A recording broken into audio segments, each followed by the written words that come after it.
We're going to have a panel on leading systemic change, scaling trust, and driving enterprise growth. And I'm joined by marketing experts Henry Dettering, CMO of Neuberger Berman, and Tan Hong, who is working with hundreds of brands with his content video transformation platform.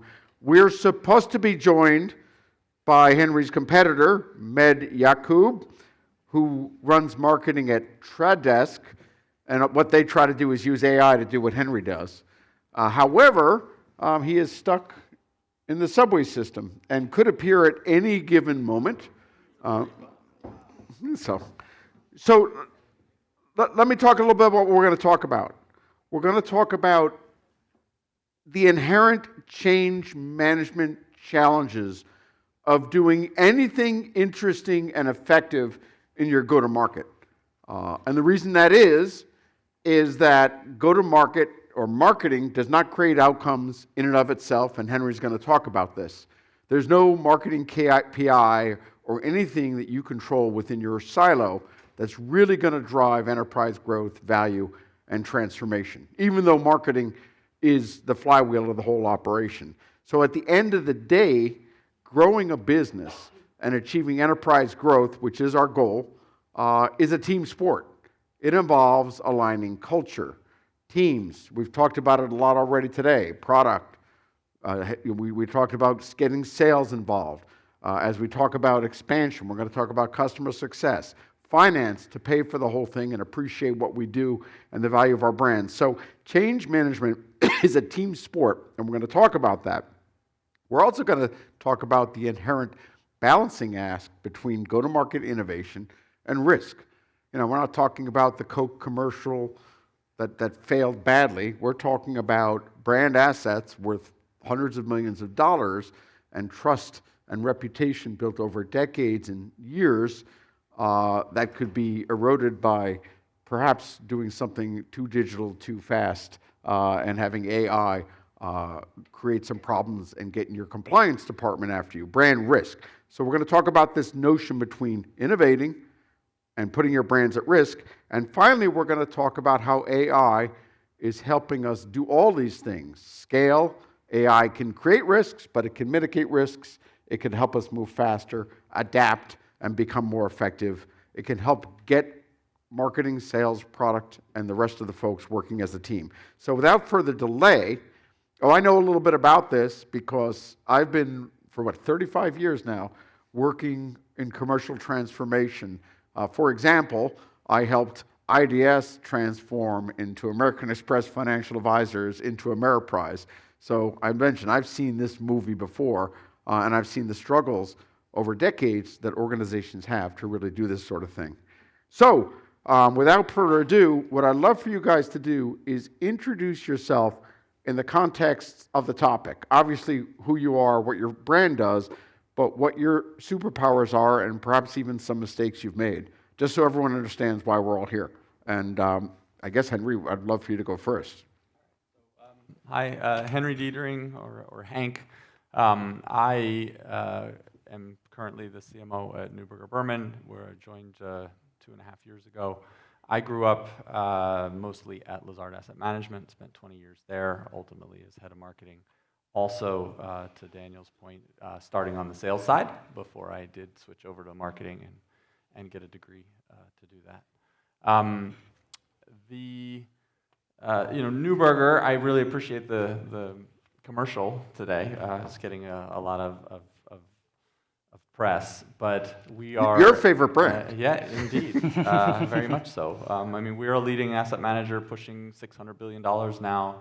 I think unique in the balance of our businesses. We've got kind of a good balance between public and private markets, and a unique ownership structure that really positions us differently. And so I was brought in to help continue to grow the business. The business has done well.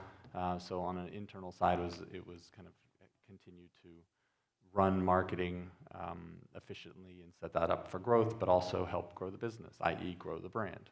And so all of that is systemic change, right? I mean, think too, it's already been said, particularly in asset management, we're not e-commerce. Marketing does not close a business without sales. And all of the things that we're talking about are enterprise projects, not marketing projects. So.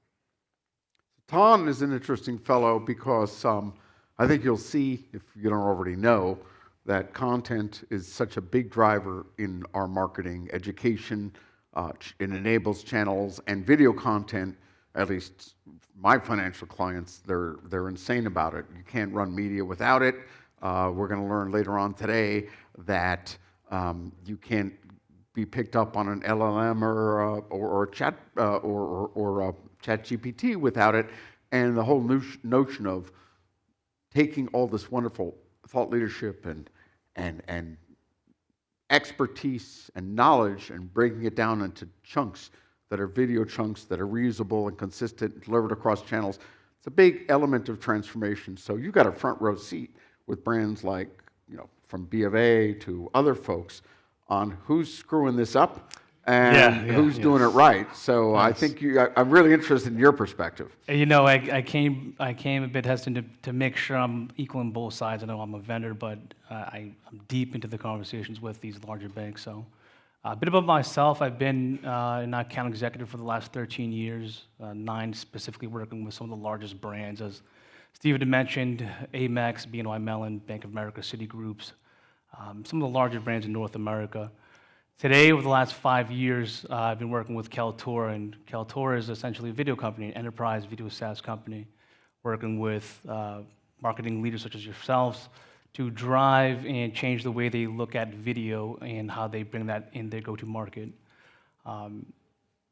Steven, you mentioned it somewhat. Data is the new oil for AI, and video is a key component to what you're doing with AI, not only from a content perspective, but how your user is actually engaging with it.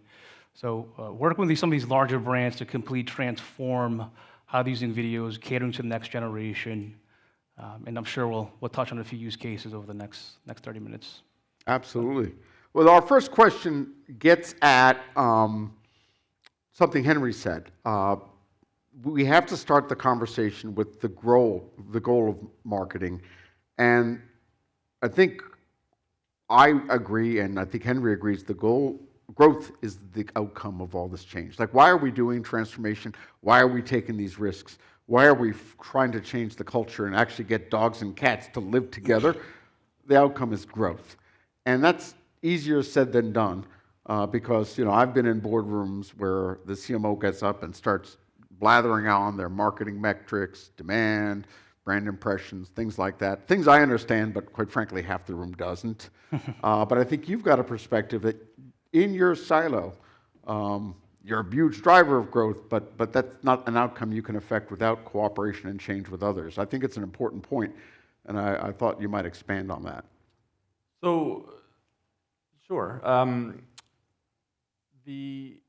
think if you back up to the goal is the growth, right? Despite the familiarity people have with Neuberger in the room now today, we are known very well on this street and in this city as we expand in other channels outside of institutional asset management. As we expand overseas, that awareness drops very quickly, right? So again, that's where they look to me. Okay, what can you do there? At the same time, so those salespeople, I think, are very eagerly seeing, I need help, I need your help to bring that in. So in some places you have a very kind of eager partner that knows, hey, if we partner together, that I need your help to bring more people into the stadium, as our head of brand says, and that top of funnel effort.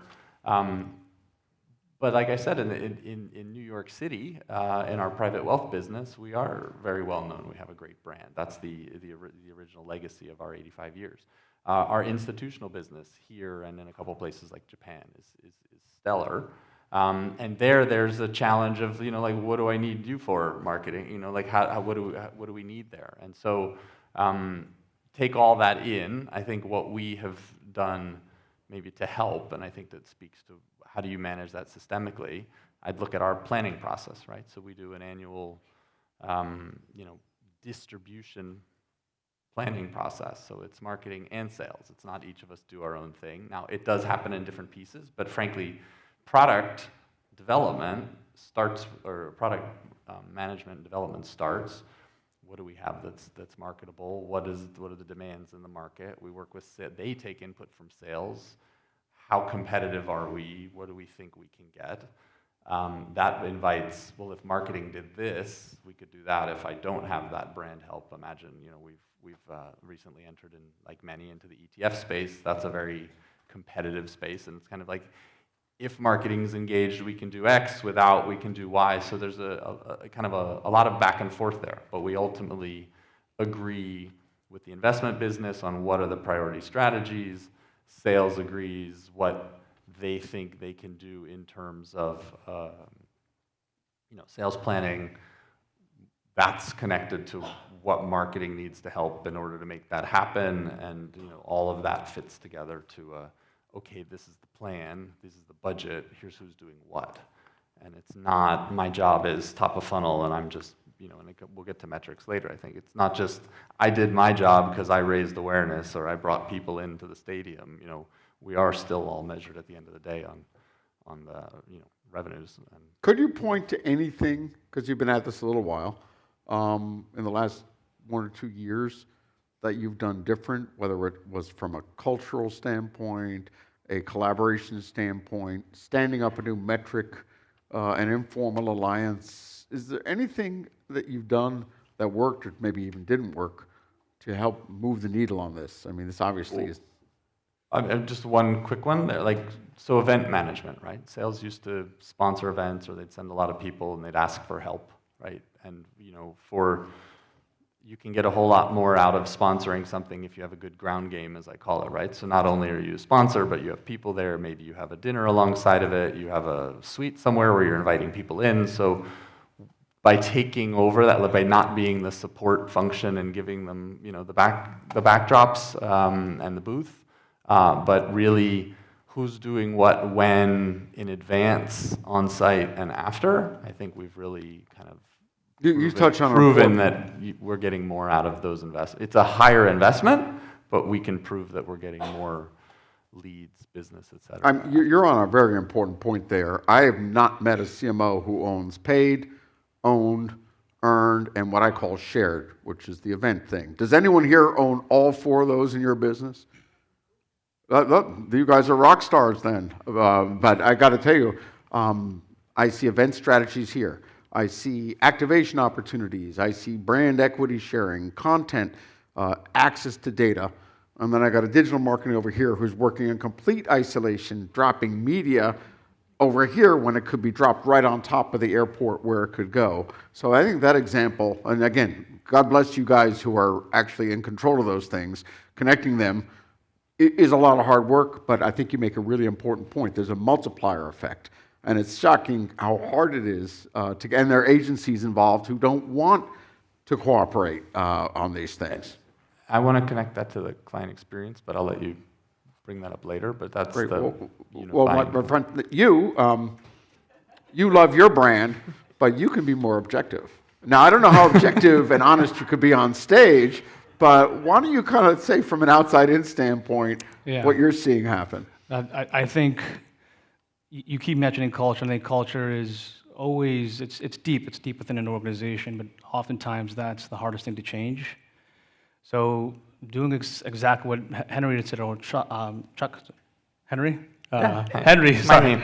Henry, Hank, getting together stakeholders, whether it's over lunch or dinner or booth, and aligning on what the business objective is, because each of these folks have different initiatives, different priorities, and oftentimes if you're trying to change culture, doing it over video or on the phone is fairly difficult. So getting folks together in a room and actually getting folks to know each other, what are they working on, and oftentimes projects will overlap. I think one good example is one of the largest banks in North America, top 5. It's also a topic that was brought up last year several times, is how marketers are putting content augmentation and accessibility to videos. Especially in the financial services industry, it's highly regulated where you can't just put no content augmentation, but taking it out to market often delays putting content out there. So I worked with one of these larger banks where they're taking 4 to 6 weeks to put in live captionings, translations, audio descriptions, where before that would take 4 to 6 weeks, bring it down to 24 to 48 hours.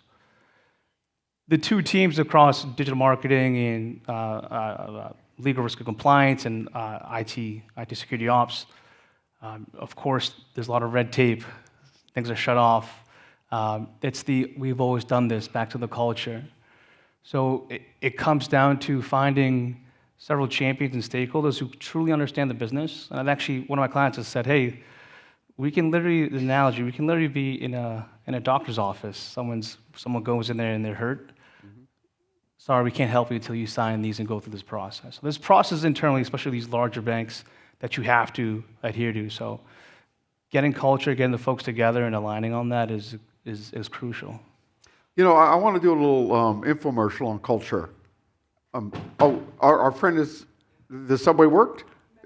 Oh, well, that's great news. I want to do a little infomercial on culture. Before we eye roll and say, oh, great, culture eats strategy for lunch, and this isn't important, I want to make 3 points. I think I've established I'm a nerd at this point. Can we all agree on that?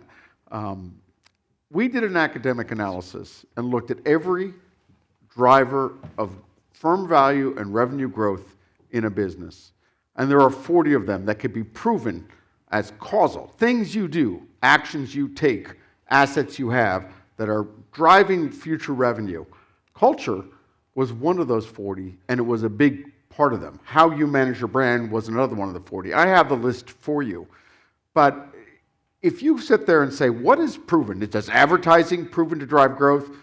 There's academic research that it's unclear. Monetizing your brand drives growth.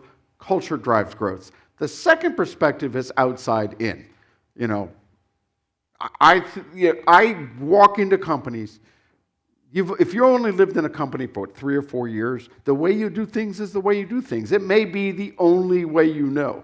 But as an agency, somebody on the outside, I can tell you that the differences are amazing. Every one of my clients has smart people I like who are really competent. But they're passive aggressive. You know, the culture just shocks me. One-on-one, at the water cooler, in the cubicle, I think the plan's going to work. But the dynamics in that organization, it shocks me what you're saying, how important it is. And it's almost invisible to us. And again, culture, you know, sounds like a trite thing, but I challenge yourself to ask, how well do you play together? That whole thing, how well received is an idea from sales? You know, how well do people cooperate? Do they even share budgets? So I've seen it. I've seen organizations create a gambling board, and all the organizations just throw their money in a pot and allocate it the way that's going to grow the business the most. That is rare. You know, who doesn't just hoard their budget, protect their KPIs, cover their ass? So I think that I don't want to belittle this culture thing, even though it's pretty easy to make it happen. The great news here is that we are joined by our AI-enabled investment manager who's trying to do everything Henry does, but with AI, from my hometown, Short Hills, New Jersey. Let's give it up for, I'm sorry, Med. Is it Med? That's Med, yes. Med. I'm a phonetic speller. Med, you're playing catch-up ball here. You've experienced the wonderful MTA here in New York. Why don't you quickly talk about your superpowers and change? Obviously, if you're trying to bring AI to investing, you're an agent of change, but we're talking about driving change to drive scalable growth. So for us coming in as a newcomer into as a broker-dealer, trying to democratize investments, for us, it's hard to be innovative. We really got to get the fundamentals correct. And if you don't have the fundamentals correct in terms of your SEO, your SEM, your organic, and your content, you really can't really think about the innovative stuff first, the shiny new object. You've got to get the fundamentals right. And for us, when I look at having a skeleton crew, or lack of resources, if you will, we look to AI, or I've looked at it, to multiply resources, putting together testing recipes, breaking down data, identifying areas of opportunity where normally I would have to lean on resources to do that. I'm using AI to kind of help me close that gap, move a lot quicker, and make faster decisions, and capitalize on areas where there is scale. And that's how that's how I've leveraged AI to kind of advance the business fast. And we've seen by working on the fundamentals and not focusing on the shiny box, that's where we succeed. I kind of look at it from, doesn't matter what the car looks like, it matters what's under the engine, under the hood. And if the things under the hood aren't running correctly, it doesn't matter what the outside of the car looks like. And I look at that as the entire ecosystem of marketing. You don't have the fundamentals and the transmission isn't running right, and you don't change the oil, and you don't run all those things that need to be the regular maintenance of those pillars, the paint job that you're getting at Mako means nothing. So we're going to get to examples. Henry, I cut you off. You were about to give a good example, you had said, from a product perspective. No, I guess I just wanted to, well, now I wanted to speak to the client experience or what unites that, and actually it actually picks up on your culture point, which I would agree with, and also kind of what Daniel said before. Like, our brand, as I mentioned, our ownership structure is a little unique. We're 100% employee owned. We have no outside investors, so it really is this independent partnership of the people who own the firm are the ones working in the firm. And it means we don't have external shareholders. There's no pressure. There's nobody expecting any. We don't have to send dividends to anybody. And so the relationship we have with our clients, we think really is different. There's just two people at that table. Whatever we're agreeing is, between us and them, and it's really, we are aligned in a way that I frankly would challenge. I don't think anyone else in the room can say, right? Like, everything we're doing is between us and the client. That pervades our culture, right? When people say client first, but I think we can kind of prove kind of how we're acting that way. And I would say, whether it's taking over control of the event space or working with the institutions, where it's we have a good business, what can you do for me? If everything's phrased in how can we improve that client experience, how can we make our clients happier, and then they definitely see what market. We're in control of the website, we're in control of social media, we're in control of the way things look and feel when they come to market. And that is really the unifying, it's the culture that you're leaning on to pull everything together. And I just kind of wanted to highlight that, as much as that then enables our growth, plans, getting there from that cultural touchstone, I think, is what does make that work. You said something interesting. From a customer experience standpoint, if my 17-year-old daughter is pissed off at me, I can walk into the kitchen and I can figure that out and feel that pretty quickly. But you made the point that the customer experience, we're collecting data from a lot of different touch points all along the revenue cycle, many of which you don't see. So that visceral experience I have where my daughter is pissed off at me for whatever I did, the organization collectively doesn't see that. It could be a billing event, it could be whatever, and how can you rally around the customer experience if no one's seeing just how pissed off your 17-year-old daughter is? The first thing, really, when I arrived just over 2.5 years ago, George, he's like, well, what's NPS? Can you explain that to me? Or he's like, and I did. I was like, well, how do you get that? I was like, it's just a question in the annual survey. And he's like, annual survey? What do you mean? So we weren't surveying our clients. We didn't have a voice of client kind of effort. And so the first thing I did, we now do that every 2 years. We speak to all of our clients. We ask them the standard CSAT NPS scores. But we also dig in. We work with channel. What do you want to know for the institutions? What sorts of questions we want to ask? So we've systematized, so back to systemic change, we've kind of systematized that listening and put together with the team. We actually we gather the scores, but we also gather the comments and we read them live. And if there's anything that needs to be responded to immediately, it's forwarded directly to the right rep, either to the CEO or to the account rep. So we've taken that on. And again, I think it goes back to that. The thing we care about the most is what's the client thinking. So if we have live intel, we're going to act on it immediately. And what's important, there are 40 proven causal drivers of growth, at least that the academics and the science can prove. NPS is one of them. And if your organization doesn't even know what it is, and it's an impacting growth. I'm not saying That's- George didn't know what it was. Right, but I'm you not saying that George, If you got to explain George it to asked somebody, me to explain it. I'm sure you fixed the problem. Med, you've made a really important point. How many people here know the funnel, top of funnel, bottom funnel? Everyone familiar with that? And then what about this notion of a bow tie, where I have clients, and if you're financial services, you have a lot of other stuff to sell them. How many people have seen this bow tie or revenue cycle? Well, that's sort of modern marketing, and a lot of what we're talking about, MPS, lives over there. I've never met an institution who's any good at identifying and developing cross-sell. We're good at top of the funnel stuff. You make a very interesting point, though, that across that revenue cycle, there's a missing piece, and it's called the closed loop. I think this message, this search term are going to work. It did or did not work.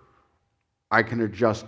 And so I came out of manufacturing. I love process improvement. And I think one of the points that I think is very compelling about what you have to say is, when you think about this thing, you actually think about it as a feedback loop and a process of continuous improvement. Because as brilliant as we are as marketers, we don't get it right the first time. But you know what? You can improve and adjust your way to greatness. So can you talk a little bit about your examples of, closing that loop means talking to a lot of different people, getting them to think about it like a loop, being honest about bad assumptions, promoting and good assumptions that work. I think it's very compelling what you have to say. I think for us, one of the things is when we had to shift in our life cycle or nurturing campaigns from what the entry channel was, right? Because the intent was different if they came through paid search, if they came through a display ad.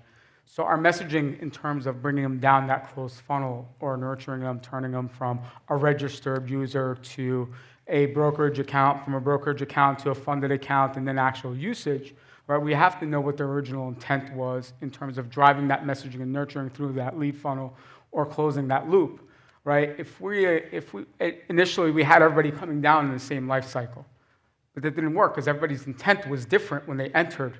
So I think when you look at what their entry channel is and what the intent was based on the keyword, whether it was action-driven, brand-driven, or just came through an affiliate channel, if you will, and it was incentivized, then it's all going to be different in how you're closing or what your messaging is going to be throughout that entire cycle, and just driving that back to have a consistent message. One of the things that we've done is to try to simplify our messaging with features to stay compliant and be outcome-based instead of features-based. And we've worked on, and it's always a really fine line with product. Product wants to highlight their shiny new object and talk about the features and the buttons and all these great things, but the general public don't really care about features. They care about the outcome of what these features and how they're going to ultimately affect me and my life and my goals or my milestones that I'm going to go through from, at least from a wealth management or wealth growth perspective. And when we started looking at each individual person and their behaviors and what their initial intent was coming down that funnel, that's where we really started winning. Well, that's good. It's a battle I'm fighting. I'm a self-admitted content nerd. We're in the business of providing evidence that we're trustworthy, that we can, our performance is better than other people, and it's likely to stay that way going forward. Yet, I'm big on content syndication. One of my clients, over 70% of their six-figure opportunities came from content syndication.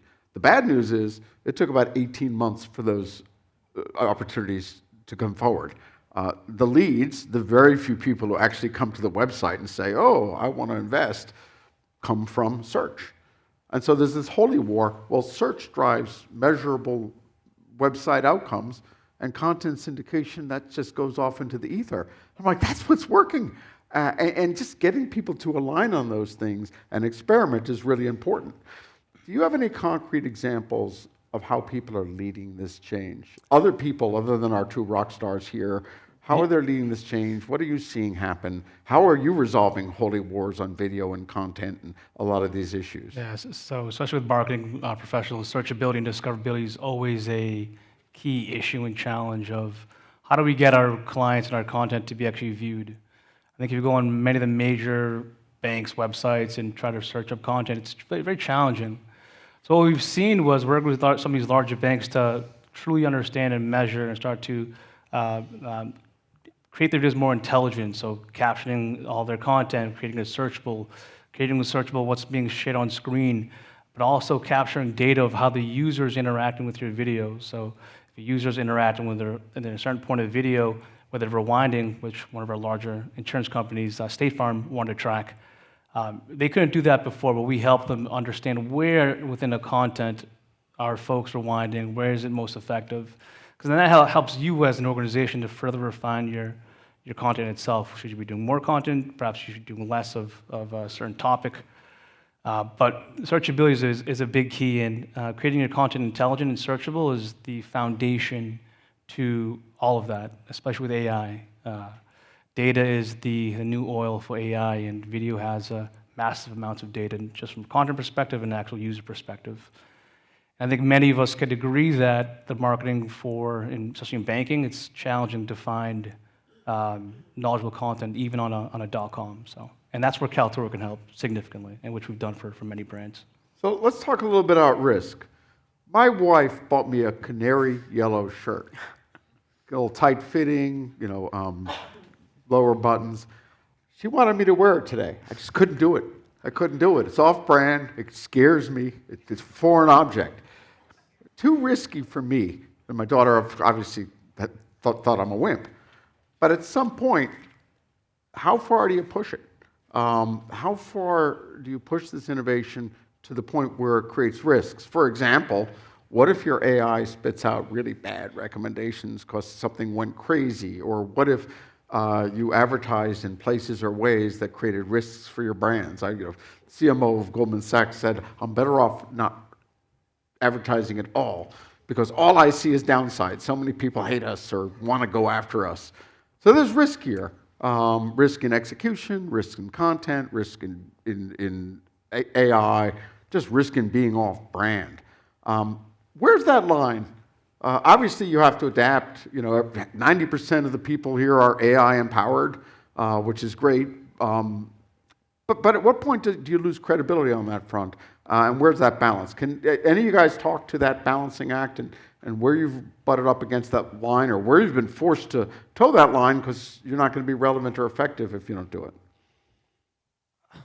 That is the question. I won't pretend I have the answer. I think but it's definitely something I'm struggling with, but something I'm dealing with or confronting every day, right? So you mentioned trust. Our industry, the number one thing is trust. You need to be trustworthy. Happily, I can, from our studies and everything else, we have that. We've earned that. 85 years is there. Again, my job as curator of the brand is number one job. Do not mess that up. Don't lose that, right? And you can. I'm less worried about AI going rogue and doing something silly, because I think that's so obvious of a risk. We just kind of have insulated ourselves from that.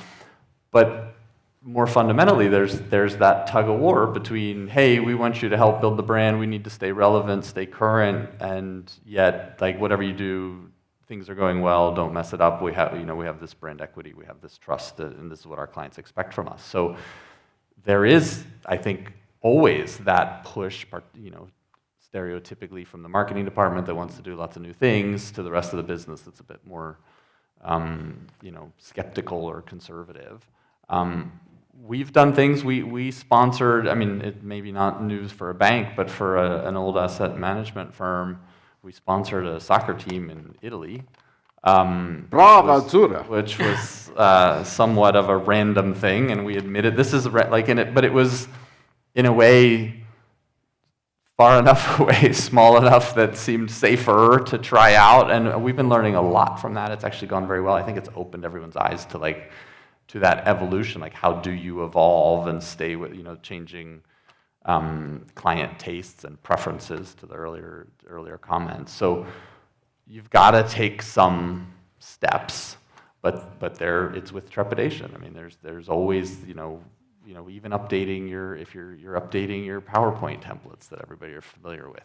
What's the benefit versus the pain in the neck and the risk side of things. So that's always a it's always on your mind, or at least if you're in my seat. That's Brilliant move, by the way. Full disclosure, my son's full name is Roberto Baggio D'Orio, named after the famous Italian soccer star. So that's a smart move. However, I keep my money, all, little pot of money with a 100-year-old brand, who are pretty analog. And I get really scared. I mean, I'm smart enough to know the speed of what you do. And I was poking at them saying, am I missing the boat here? Is this going to change the dynamic of trading this whole AI thing?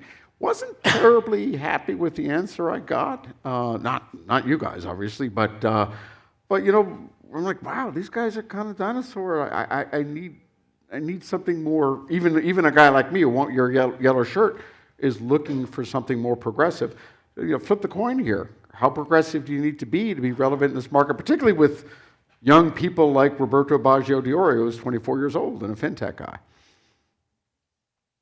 I think that's for you. Yeah, I think for us, I think about signal and noise, right? We started doing a lot of videos when we first came to market.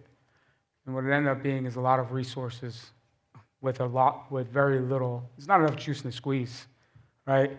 And you have leadership that comes and asks for, hey, we want something viral, something that's going to get a lot of clicks. Let's call it what it is. We're in financial service. It's not sexy, it's not viral, right? And what you want is recall, right? You want to see the offer. You want recall.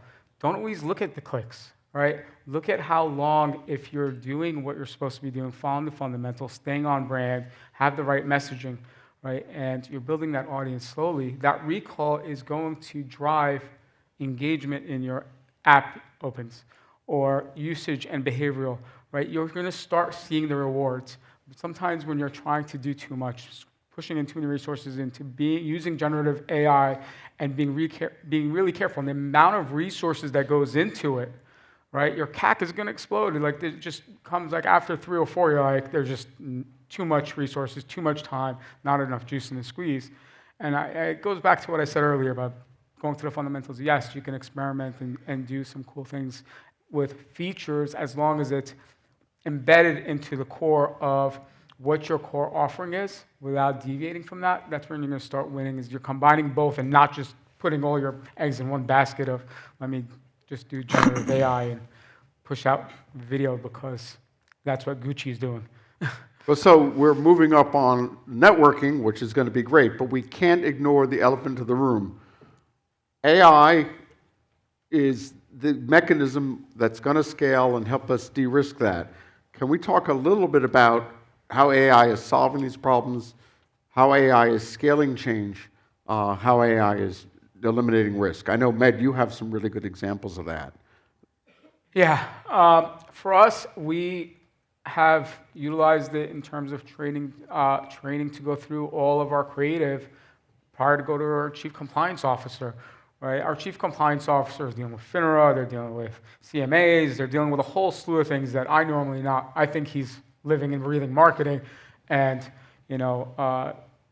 getting us pushed through and filing with FINRA. It's not the case, right? So for us to be able to close that timeline and being able to train AI to go through, do the preliminary FINRA or compliance aspects and look at that, and even myself. Know too much more than I want to know sometimes.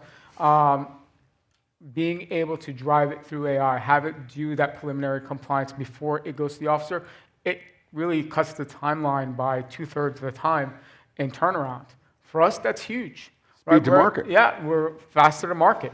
I in an earlier world, I was in pharma, and so we had to do MLR reviews. All our creative or testing recipes had to go in months in advance to medical information. So I kind of think about the same thing, taking that world and pushing that forward of how am I going to think ahead of what the next challenge or recipe is going to be and pushing that through compliance so that I'm ready to go immediately, whether it is with our affiliate channels or creative channels, having a bank of different creative or assets that I already had gone through preliminary and are ready to go into compliance, or already in queue for in advance of me needing them.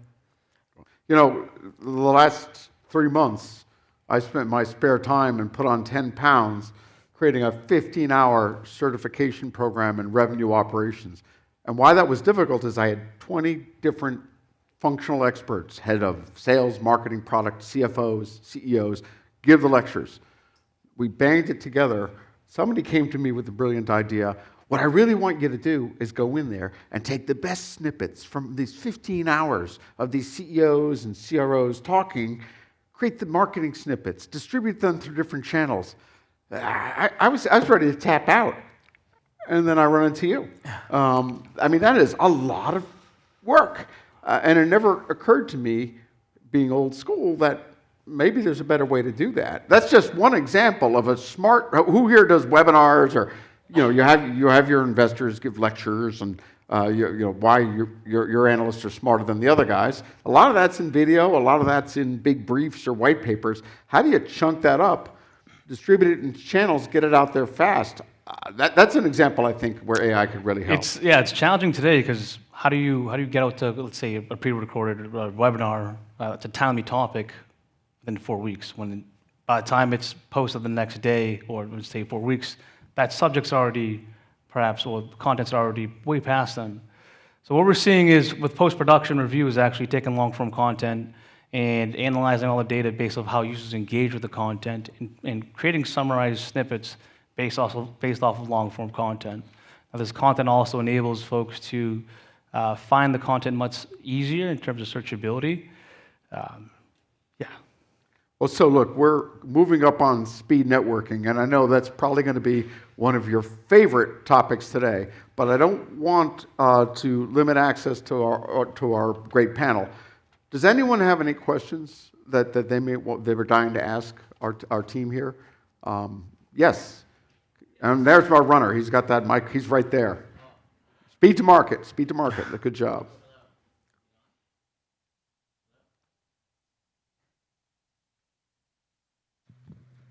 Continuous improvement. Can you hear me now? There we go. I just wanted to ask, obviously, everything's rapidly changing. Every 3 months, you get something new software comes out, somebody makes a new masked version of something that's been out there. When we're dealing with compliance and we say, hey, this thing is going to speed everything up by like 250%, we're going to be able to churn out all this stuff, and then they're like, hey, we don't know what the software is, it's going to take 6 months to approve at these different levels, you've missed the boat. What are we supposed to do as marketing leaders to make sure that we can be using these softwares, making sure that they're compliant, and actually getting out of it what we want to in a relevant way? Really good question. I think from my side is truly understanding the value of what you're trying to actually implement, especially with AI. And some of the larger banks, like, you're constantly adding more and more AI toll gates. So even if it's 6 months out to finish your process, that can get elongated to like 18, 24 months at times. So you are right, technology is rapidly changing. What we've seen folks do, because obviously if you're reviewing AI, there's many other vendors that go through AI reviews. What we've seen is folks actually find a group, stakeholders, or power users to actually prove out the value of a specific use case, whether it be post-production review, summarization of a content, accessibility. And then using those hard numbers based off of X amount of time frame. Okay, if we've done this amount within this time frame, what can we do within this time frame? But again, the challenges is many of these larger banks is the AI toll gates. They're constantly getting added on. It's something that everyone's learning to do. I think if you ask most marketers here, how do I get an AI tool into my organization? They probably wouldn't know what to do. And that's one of the biggest challenges and it goes back down to culture as well. How do you drive change in large organizations, especially in comparison to like a smaller fintech or a smaller bank? Like, you can turn a yacht a little bit slower than faster, than a little bit slower than an actual cruise ship. So it's a bit challenging at times. So I hope that answers your question. Another question here. At what point do you feel we'll start to have to share how much AI we are using in our processes for our end users? So, as marketers, we're using AI maybe to develop content or, process the data. But at some point, from a compliance perspective, it comes to mind that we would have to share exactly where we are using in AI in our processes so that our end users, meaning our account holders, better understand exactly how much we are using. Any thoughts about that? That's a good I don't know question. about you, but we disclose it all. I mean, so we're at 100% right now. I mean, which I think is appropriate, and I don't think a problem. I think people do expect that. I would think over time that will come down as basic tasks are farmed out to AI, and that's more broadly accepted. But again, we've leaned into full transparency.